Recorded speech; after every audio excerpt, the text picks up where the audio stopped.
dalam notaris kita juga harus gitu ya mencantumkan gitu ya bahwa biaya operasional yang disepakati gitu ya itu ada biaya penyusutan, biaya sewa ruko walaupun ruko kita sendiri gitu ya, biaya marketing grand opening gitu ya, dan ada biaya gitu ya, dan ada ini tadi apa masuk dalam, nah ini harus masuk dalam laporan laba rugi kalau kita mau hitungannya berbagi secara net profit gitu ya. Nah itu kita harus berbagi, kalau berbagi secara net profit itu harus ini harus ada di notaris gitu ya. Di notaris adalah surat perjanjian itu. Karena apa?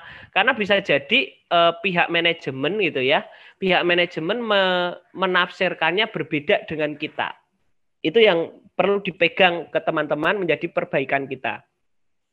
Kemudian termasuk juga berapa persen net profit yang ditahan untuk nambah persediaan gitu. Termasuk juga berapa persen net profit yang ditahan untuk nambah persediaan. Ini juga harus masuk di dalam perjanjian notaris, perjanjian akad yang kita gunakan. Terus apa yang saya lakukan gitu ya? Yang saya lakukan karena ini keputusan korporasi ya, dan ini baru berjalan bulan berapa ya? Baru berjalan 6 bulan gitu ya. Ini saya ceritakannya berjalan 6 bulan. Nah, itu maka kemudian oke gitu ya, pasti nanti akan naik lagi ya, karena dengan standar area yang seperti itu omsetnya pasti akan naik terus. Dan ketika saya di pucuk pimpinan ya, di pucuk pimpinan gitu, artinya ketika saya berfokus di itu saya harus ngirim jenderal gitu ya, harus ngirim jenderal yang bisa manajemen itu bisa bersepakat gitu ya, bersepakat bahwa berapa net visibilitasnya itu ya, net profitnya sekian, net sekian gitu. Oke, bisa nggak manajemen itu ya mendapatkan saya net cash gitu ya, net cash di mana saya layak untuk studi kelayakannya bisa sesuai dengan yang saya harapkan. Nah, artinya apa gitu? Artinya kalau kita gitu ya, kalau saya berpikirnya, cara berpikirnya gini, kalau manajemennya kemudian saya ganti gitu ya, belum tentu saya juga mendapatkan orang yang amanah, belum tentu saya juga hanya akan berfokus di salah satu sumber mata uang saya saja gitu. Padahal di sumber mata uang itu gitu ya, sumber mata uang itu sudah ada yang mikirin. Saya kan tugas pebisnis itu kan adalah mencari sumber mata uang lainnya gitu ya.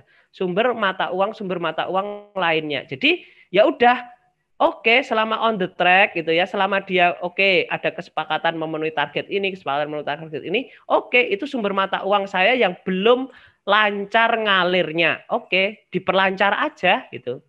Ya silahkan diperlancar aja gitu. Nah, terus apa saya gitu ya? Saya kalau selaku sebagai orang manajemen pasti akan membenahi itu gitu kan. Tapi gitu, kalau kita mindsetnya pebisnis gitu ya, oke, itu kirim kesepakatan benahi gitu.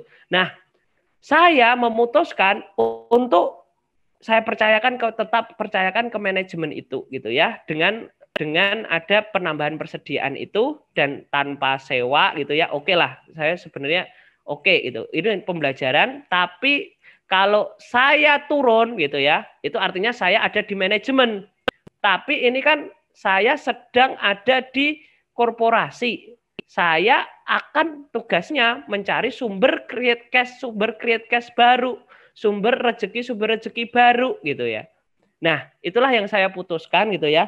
Yang saya putuskan, dan saya juga bilang gitu ke ini, itu kan amanah ya orangnya gitu ya. Itu orangnya amanah. Ini kan kesalahan kita.